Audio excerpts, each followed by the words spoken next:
atụ egwu. Ụjọ na-atụ ka ụmụ mmụọ ahụ mere ha ji were abalị na-aga.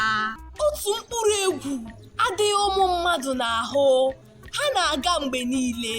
Abalị na-adị ka ụtụtụ, ụtụtụ adịrị ka ehihie. Ọgbọ na-awa anya na ihe eji abụ dike agaala.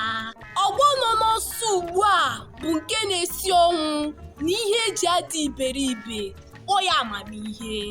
Chikwara ngwongwo ya lawa n'ụbọchị. Nwoke ji nwaanyị ahapụ ụlọ ya, tụkụrụ afọ, ọrụ otu ọgbọ nwa ya jewe n'ụlọ oriri na nkwari. Nwa agbọghọ richaa ihe goro ya, ego ji akwụ ụgwọ dị ya n'akpa.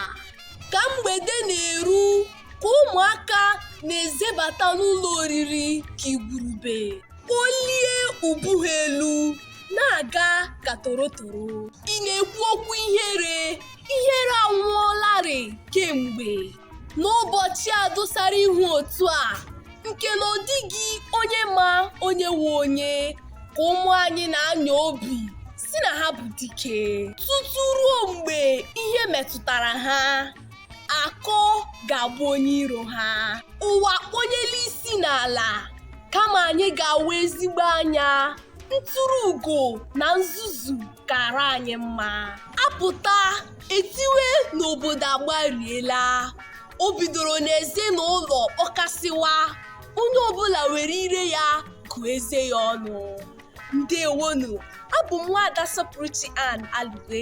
Nọdụnụ mma o.